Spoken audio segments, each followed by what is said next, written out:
Hello সবাইকে, সবাই কেমন আছো? আশা করি সবাই ভালো আছো। আজ একটু বেশি সুন্দর করে সাজুগুজু করছি, কারণ আজ আমি যাব আমার একটা ফ্রেন্ডের বোনের অন্নপ্রাশনে। এই ফ্রেন্ডটার সাথে আমার আলাপ রিসেন্টলি একটা জায়গায় কাজ করতাম, তো সেখানেই আমাদের পরিচয়। আমাদের বন্ধুত্বটা কিন্তু খুব একটা বেশি দিনের নয়, তবে আমরা যখন একসাথে থাকি কেউ দেখে বলবেই না যে আমাদের বন্ধুত্বটা রিসেন্ট কিছু দিনের। একসাথে 4-5 জনকে ইনভাইট করেছিল, বাট সবারই কিছু না কিছু প্রবলেম। তো আমারও সেখানে যাওয়ার কোনো ইচ্ছে ছিল না, কিন্তু আমাকে এত জোরাজোরি করেছে যে না গিয়ে পারলাম না, তাই একটু বেশি করে ব্লাশ লাগিয়ে যাচ্ছি যেন ওখানে সবাই আমার দিকেই তাকায়। ওর স্পেশালি ডিমান্ড ছিল যেন আমি শাড়ি পরে যাই। সেদিন সকালেও আমার বাড়িতে এসে বারবার করে বলে গিয়েছে, কিন্তু আমি বেসিক্যালি সবসময় শাড়িটা পরি না, কারণ শাড়ির একটা সৌন্দর্য আছে, ঘন ঘন পরলে নষ্ট হয়ে যাবে।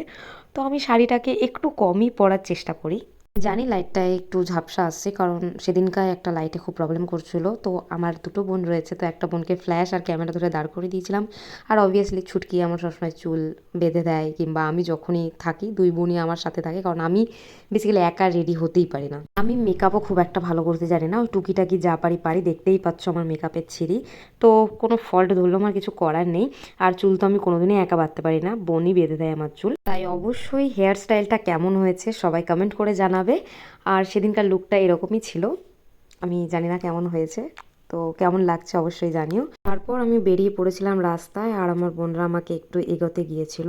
আমি রাস্তাতে কোনো টোটো পাচ্ছিলাম না, তো দুই বোন দুই সাইড থেকে জামা তুলে হাঁটাচ্ছিল আমাকে। জামাটা অনেকটাই লং ছিল, তো সবাই রাস্তার আমার দিকে তাকাচ্ছিল, মানে সেলিব্রিটি সেলিব্রিটি একটা ফিল আসছিল।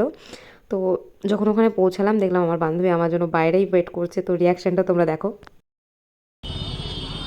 হাই, ভালো লাগছে। পুরো পাগলি মেয়ে একটা। যাই হোক, যাওয়ার সাথে সাথে আমার হাতে একটা স্টার্টারের প্লেট ধরিয়ে দিয়েছিল, যে প্লেট ধর আর গান শোন।